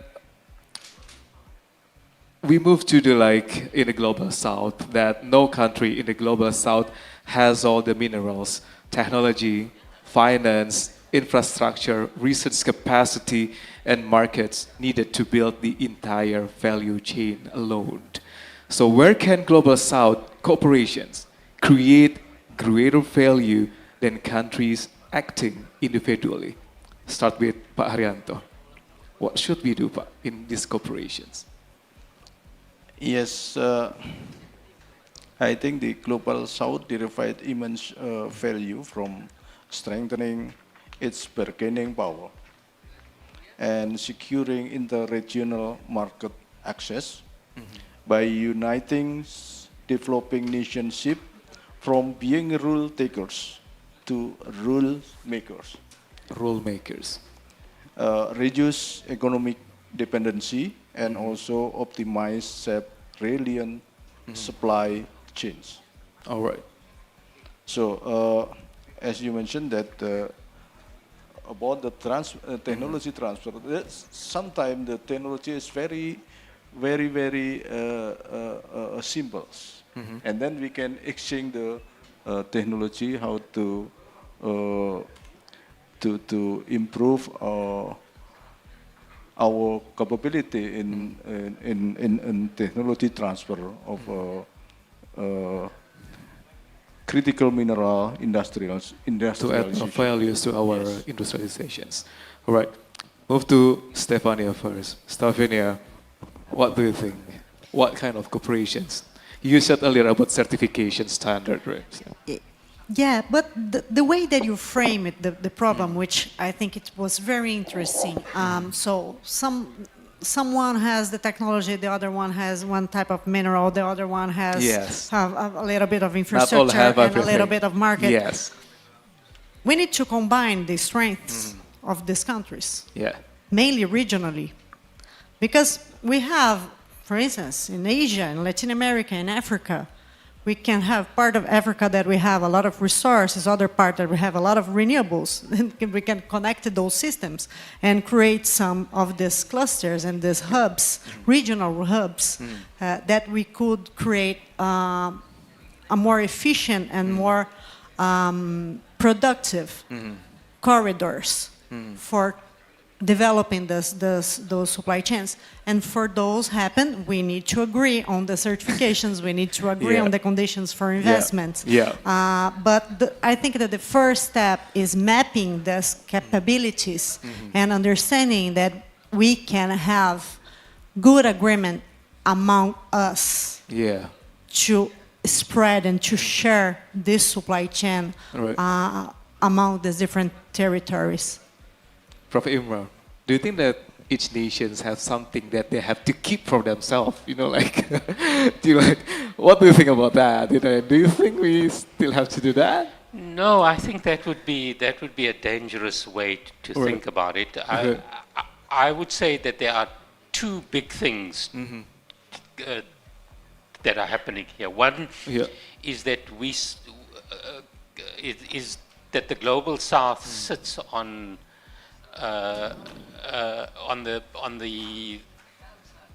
the deposits of some kind of really, really important mineral resources that are absolutely crucial to the transition that the global economy has to make. That's the first issue. Yeah. The second issue is that we've had a system of global economic power, which has been ruled by firstly the Europeans, and then the Europeans and the kind of the US for the last 300 years. Okay. What we've seen in our lifetime is the rise of China. Yes. That has disrupted that power. So we've gone from a world where you had sort of kind of unipolar power to a world where you have bipolar economic power. What that does is it creates opportunities for countries such as the ones we're from to use the power that we have to make quite fundamental changes to the global economy. And I think in this area we need to be a lot more ambitious, but also at the same time a lot more realistic. So what kind of things that you said realistic? It's just like samples that really unrealistic that happen nowadays in No, but I think lots of the things that we hear about South-South cooperation are essentially grand ideas that haven't really been translated into practical things that can be done. So I would say you need some kind of overarching agreement between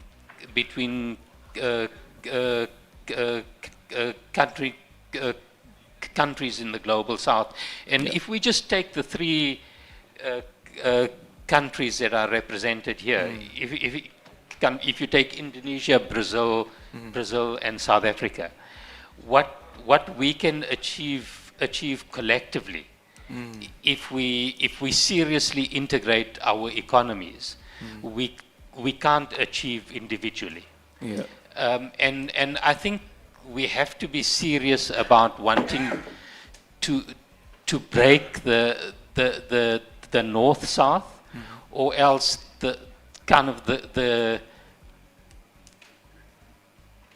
of individual relationships that we have with China have to be transformed in a way where kind of at least the three of us come to some serious agreement around how we're going to share the resources, how we're going to integrate kind of our economies in a way which is going to advance all of our agendas. And I think if we take the three countries as an example, the kinds of resources that you have in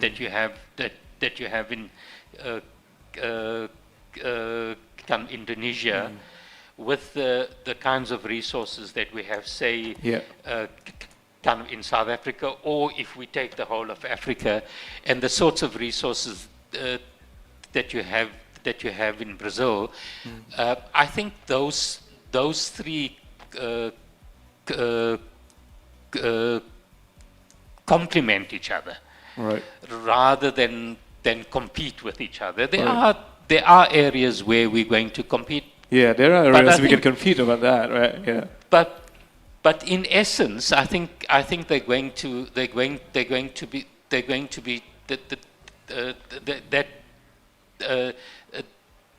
to be to the advantage of all three of us if we find ways to kind of come to really integrate kind of our economic system. So I think we have to swim against the tide. The global tide is to think more about protectionism, Yeah. to think about how you de-link yourself from each other. I think our interests are to try to link from a global South perspective to come to really ensure that we advance an agenda which is a global South agenda. Right. And I think if we took the approach of there's an Asian agenda, an African agenda, a Latin American one that is independent of the others, then I don't think we're going to achieve the full impact of the potential of the moment that we're in. Yeah, that's really nice. Last questions to all speakers. What is one practical area where Global South corporations could make the biggest differences? Start from Stefania. What's the biggest one, do you think, in our, you're like, Combining, it's a little bit risky what I'm gonna say here. But I think we need to think about restrictions on exporting raw materials. restrictions on export? All right. Yeah, and we need to do this in a very responsible and very Yes. combined way. Yes. Otherwise, if just we do this like as a unilateral measure, which is something that we have been complaining so much, All right.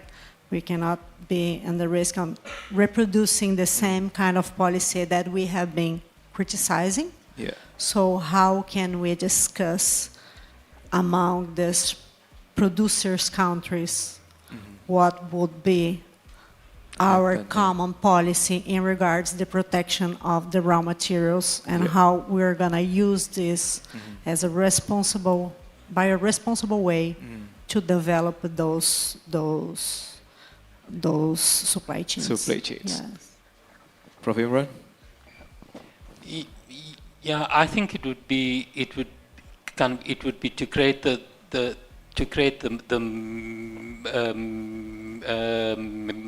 metrics for a truly kind of honest assessment about how we use the opportunity in a way that is not going to harm the environment, because I think the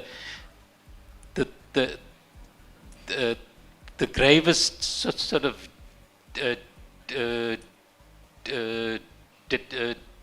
danger for humanity would be if we use these resources in a way which is going to do harm to future generations. Yeah. Then I think we would not have fulfilled our obligations to them. Yeah. And I think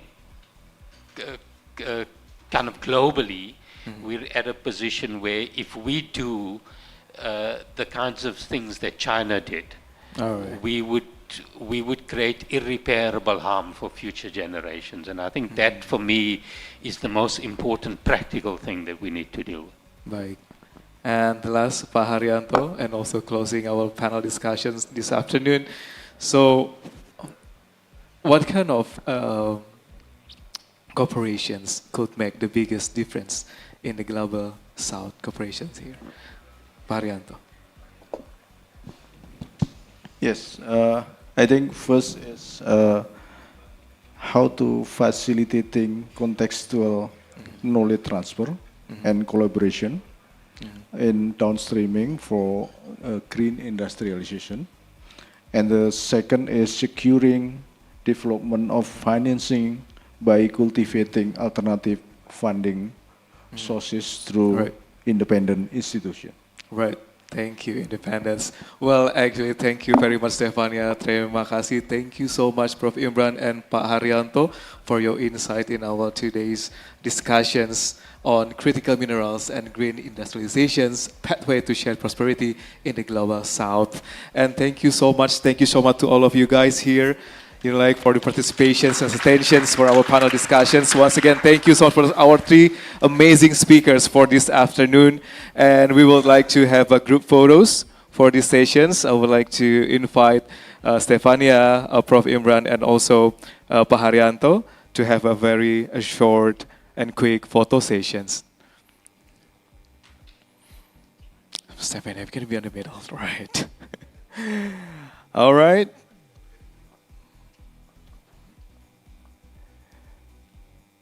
Okay, and after this, we're gonna hear closing reflections.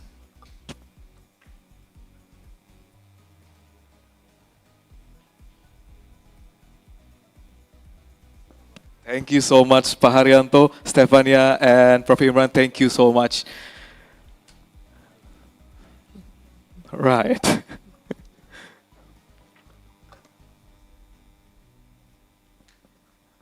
And that's the end of our panel discussions. And we move to our next sessions where we will hear about closing reflections. And the one who will present our closing reflections would be Professor Andreoni. And I would say hi to Professor Andreoni. Are you here with us? I am. Hello, everyone. Good. Can you hear me? Yes. Can Excellent. we see Professor Andreoni in our big screen? Okay, thank you. So to bring together the weather reflections from this event, please welcome through virtual Professor Antonio Andreoni, Professor of Developing Economics, CSST, Department of Economics, SOAS University of London. And please give a big applause for Professor Andreoni. And the time is yours, Professor. Thank you. Well, first of all, thanks so much, and apologies for not being there with you. I'm just back from Zambia and South Africa, working on the ground on issues related to this important conference, and I was unable to come to Indonesia for this. Just wanted to, first of all, say a few words around what I think are some of the important messages that have come across, but also from this event, but the global discussion in many countries where we work on this kind of aspiration, this kind of discussions are very much central to the policy agenda. And I think the more we look at these issues, the more we realize that this is a very complex field, partially because there is a huge amount of heterogeneity. There are lots of differences in terms of economic policies that would be effective in leveraging different types of minerals and metals. And this depends, of course, on technical issues related to the characteristics, the geographical distribution of these minerals and metals, and the actors that are involved in these processes. Not just the processes of extracting these resources, transforming them, but also the broader financial markets and infrastructures that support extraction. Also, I would say that it's not easy to have this conversation when we have lots of gaps in our knowledge. As we know, in many countries, we have a very limited understanding of the deposits of these different minerals and metals. Governments have in a number of countries tried to increase their investment in exploration and mapping out these resources to better exercise their control over them. But of course, these resources are, especially I work a lot in the African continent, for large countries with potentially enormous resources unexplored and the limited fiscal capacity, lots of things remain unknown. Another factor that contributes to this complexity is that there is lots of technological uncertainty. We are betting on the fact that most of these minerals will be used in today's technologies, but technologies are evolving while we speak. If we think about the chemistries that support electric mobility and renewable technologies, we know that these chemistries are changing. Of course, minerals like lithium, cobalt, nickel will always be used, copper and so on, but the extent to which they're going to be used in some of the product segments that we are looking at the moment might not be the case. At the moment, China, for example, is producing more sodium-based batteries than lithium batteries, and this is just an example of the potential technological uncertain trajectories that important technologies like batteries for EV represent. And of course, the geopolitical rivalry and the weaponization of minerals create further uncertainty in terms of availability of these resources, access to these resources, and of course, create uncertainty in terms of long-term investment. As we know, extraction is a long breath, is a long-term investment which require significant commitment of resources and, of course, resources that once they are invested are locked into activities which might generate, as the last panel was emphasizing, enormous amount of negative externalities in terms of environmental and social pressure.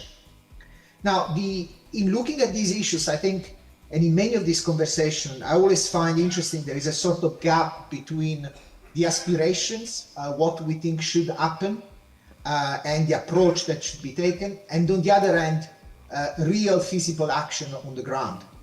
I think the aspirations are often framed in terms of we need better regulations, we need more cooperation and so on, but I think the last panel was already pointing out that, despite the potential of, for example, South-South cooperation, there are lots of domestic political economy issues and international political economy issues that make this cooperation very difficult.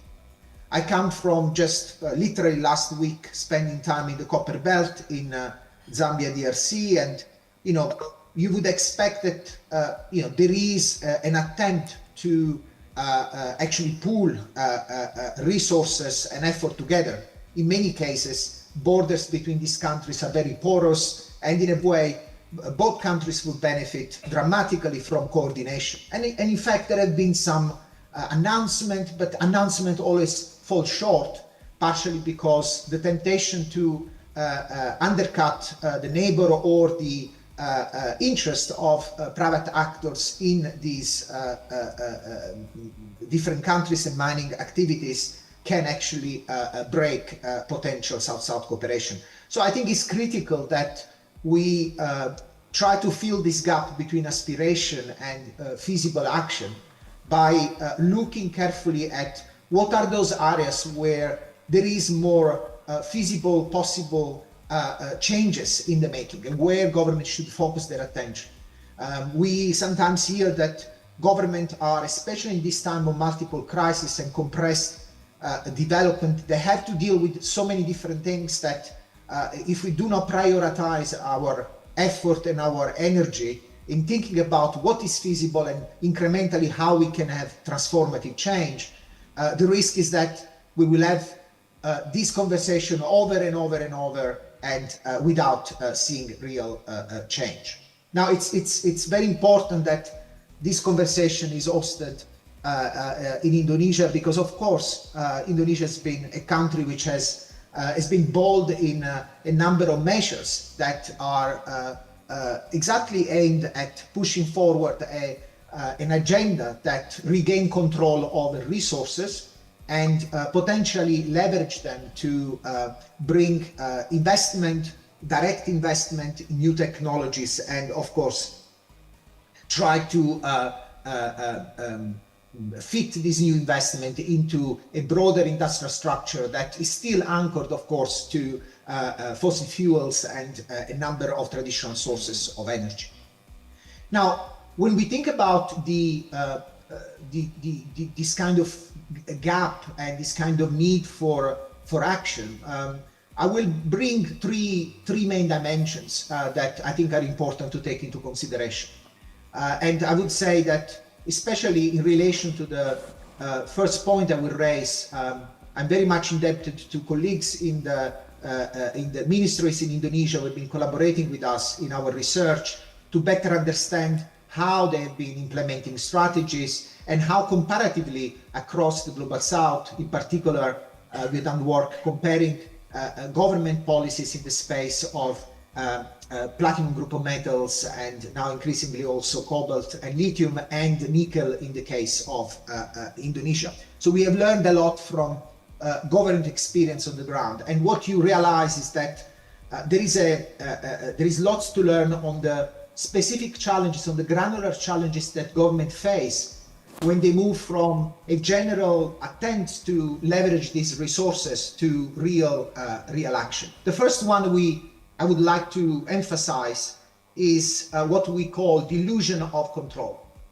Illusion of control refers to the fact that many countries have the impression or the idea or build their policy under the illusion that they actually can exercise strategic control over the minerals that they have in their own countries.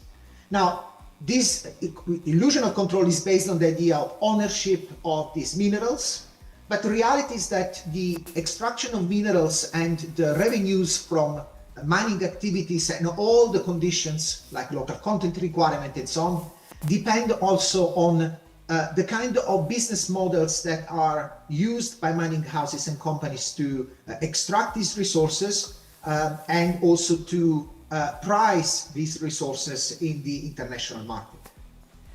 We have been looking in particular at price formation on nickel and PGMs, and I'm referring to them because price formation of different minerals and metals is extremely diverse. For many of these minerals, those that are more established, copper, nickel, there are reference prices that are built into also financial markets and derivative markets, where you are able to stabilize prices through the financial systems. And there are a number of other minerals where effectively the number of transactions are so limited that lots of the prices are set in bilateral engagement and much more non-transparent engagement. And in these price formation processes, why they are so important? They're important because normally these are controlled by the same companies who are able to mobilize financial resources to do exploration and to build up key assets, in particular smelting facilities that define the link between lots of the upstream mining activities to the downstream beneficiation activities and, of course, insertion of these minerals and metals into products such as batteries and so on. What we have found is that we are living in a world where these kind of value chains have followed different type of model, where the price is being formed either by the producers themselves, so large mining houses that are able either directly in a vertically integrated manner to extract the minerals, smelt them, trade them, and use their upstream power to set the reference prices in the global economy. But there are other models, and this is a model that has been very dominant in particular in the African continent, to a certain extent also in Brazil and a number of Latin American countries. There is another model that has been emerging, which actually is due with the enormous developments that China has made in this space. And here I think Indonesia is a very good case in terms of how a number of these value chains have been built from downstream by companies who were interested in securing supply of minerals for their beneficiation, and in particular for the batteries production and automotive sector and other application. Now, depending on how these value chains are structured, power in setting prices and then defining the bankability of new projects in the future and also the stabilization of prices will work differently. And we have found that, of course, when you have prices that are defined from the downstream, that control downstreams, there is an attempt to squeeze these prices and keep them low, because for these companies, these minerals are a cost in their technology. In the opposite case, where these minerals are controlled by traditional models of the large mining international houses and trading houses, the price can be manipulated and kept high. Now, why this is so important? Because I think lots of the discussion around how governments can gain better terms of through royalties or can impose local content requirements and so on depends on these dynamics of price formation and the evolution of prices in a number of these critical commodities. Now, it's important because also these mining houses, this is my second point I would like to bring to the conversation. Lots of the ideas around using and leveraging mining houses, copper, lithium, nickel, and so on, as a way of generating demand is always understood in terms of possibilities for local content requirement. Of course, it's very important. Of course, there are opportunities in that space, but often the mining houses prefer to source their technologies either through a mediation of EPC and other type of companies that source technologies based on price, scale, licensing agreements. So they use criteria that are, if you want, very different from the one that the government would like to enforce through local content requirements. The outcome often is that a number of mining houses comply to a certain extent with local content requirement, but bypassing effectively the goals that this local content requirement pose, with the outcome of having very limited learning in technologies, in creation of firms, and so on.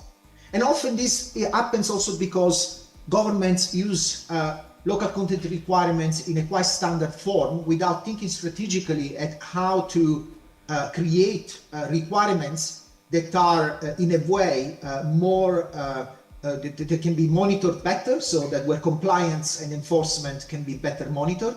And secondly, where it's possible to prioritize few domestic supplier that can become, in fact, not simply one of the small supplier of domestic players, but actually can be through the local content requirement, a targeted local content requirement could become the main supplier, global supplier of the mining companies that operate in the country.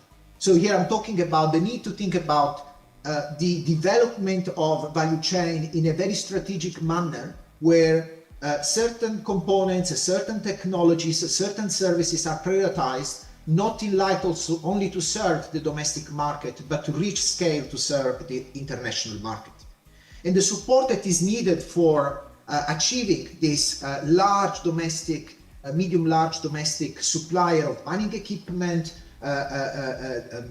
services, for example, for digital mines or for improving energy sustainability of these mining activities, all these require financing and require countries using domestically their development finance institution to back up these players. In some cases, and here we have done work in South Africa in particular, DFIs can also play a very important role in breaking concentration upstream, where the big mining houses squeeze the smaller one and the junior mines by controlling the smelting capacity. There is another area where demand for minerals, where minerals extraction creates demand for the domestic economy that could be leveraged. And here I'm thinking about the fact that often mining houses build themselves as enclaves, but for example, they are increasingly building their own energy farms, renewable energy. They're leveraging both the grid and mini grids to supply their mines with energy. But ultimately, they also need infrastructure, in particular transport infrastructure, to reach the markets where their product is finally destined. Now, it's interesting because we are seeing the emergence, and this is recent work we've been doing in Zambia, where a number of mining houses can become an important partner with government in actually building infrastructure that government cannot build directly because it doesn't have the fiscal space for that. And they can actually do that because building this infrastructure enters into their cost structure and allow them to reduce their costs while at the same time generating positive externality for the country. Positive externality related to, for example, new roads or new rails that open up corridors for further investment, not just in mining, but in many other industrial and agrotech activities that could be important to generate not only domestic revenue, but jobs and good jobs. I would also leverage another important experience we had in this case in Tanzania, where mining houses were themselves coordinating to set up a skills training center as a way of responding to bans on import of specialized skills from abroad. Ultimately, if we leverage the interest of these mining houses in terms of building not just a supply chain by skilled workers in the country that can provide the kind of services and capability they need, again, we have an opportunity to use mining beyond simply extractivist activity. Now, all these kind of ideas around how regaining control of price formation and using, understanding different business models of mining activities, as well as how to think about all the different demand sources of mineral mining, so all the opportunity that mineral mines offer for further investment. All of these things require, of course, a government that think very strategically in a developmental way at its minerals. Thinking developmentally, of course, might imply taking very bold steps, might imply to do what Indonesia did a few years back. But we also need to be careful in not trying to solve all the problems with the same tool. In some cases, export ban can be very effective and should be part of the package, even in terms of just as a leverage point. But we need to understand how to keep investment happening at the same time and how to make the benefit from this investment in the country. So it's a matter of balancing out different kind of messages that the government can put into the negotiation with large players. On the one hand, certainty about regulation, certainty about future investment, stabilization of prices, and of course, cases in which governments can partner in a number of these areas to retain some control over how the prices are formed, how the cost structure of these mining activities develop. It's very important because ultimately it's very difficult to exercise control or use this resource effectively if the government is blind to how these mines operate. So anything that has to do with participation in mining activities with state-owned players, not simply as a way of extracting royalties, but as a way of exercising strategic control in corporate governance and in business strategies. These are all ingredients that are necessary in order to put forward an agenda that it's not simply about aspiration, but about real action on the ground. Of course, the crown jewel of all this conversation is how you use industrial policy to coordinate around the opportunities that mining activities offer, linking towards the energy policy side, the infrastructure policy, and all the other policy instruments, including the FI's instruments that government can control in the country. I think we are in a moment where this awareness and cases of effective strategic control are emerging. There has been important developments. We work closely with the Brazilian Development Bank, BNDES, and other stakeholders in Brazil, where there has been an increasing recognition of the opportunities that a more strategic approach offer. South Africa was mentioned as well, of course, with our friend there, Imran. Is a country which has been dealing with this challenge for many, many years, and in fact has struggled to protect lots of the supply chain that has been building in the Gauteng region, especially in the mining equipment sector, but at the same time, hopefully is now realizing that without protecting these assets and capabilities and developing them further, this would have a dramatic impact on employment and the technological trajectory of the country. And ultimately, Indonesia, as the country which probably had the most bold move, but also realized that they need to be adjusting their approach over time.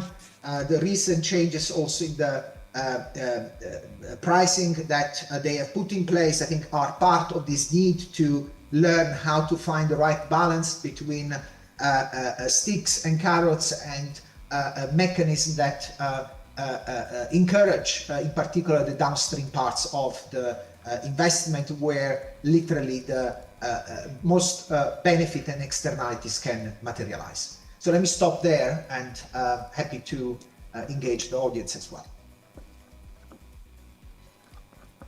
Right. Please give a big applause for Antonio. So, can we engage with the audience? Nope. Okay. All right, Antonio, thank you so much for your insight and those thoughtful and forward-looking closing reflections. There's some facts that I wrote here. First is we were talking about it's not easy, where we still have gap in understanding of policies, and we also have technologies are still evolving, so we need to chemistry on this.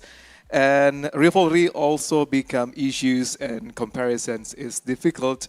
And for Indonesia needs to learn to find the right balance in the downstream area. Thank you so much, Antonio. And these are the last in our event for today.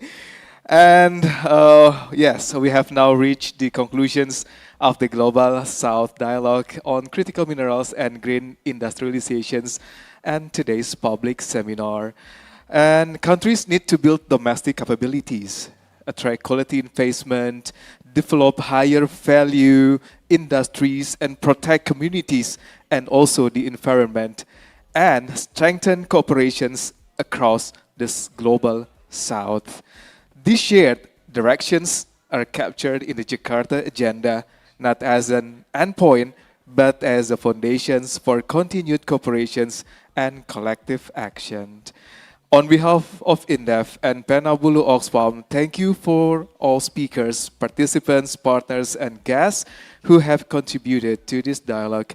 May the conversation started here in Jakarta continue through practical cooperations, greater equality, sustainability development, and shared prosperity across the Global South. And thank you so much for the attentions all this time, and have a pleasant afternoon. I'm Rulik Kurniawan, signing off. Thank you so much. Thank you so much. Fanfare.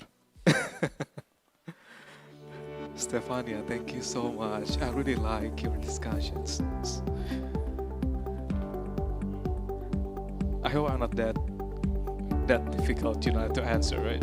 My questions is not that difficult to answer, right?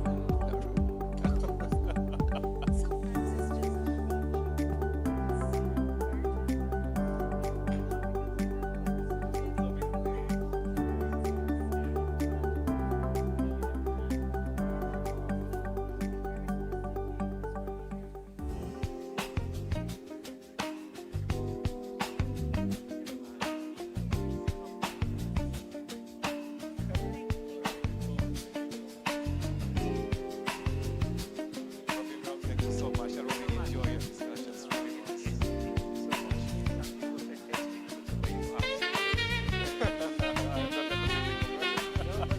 It's quite high level actually. I really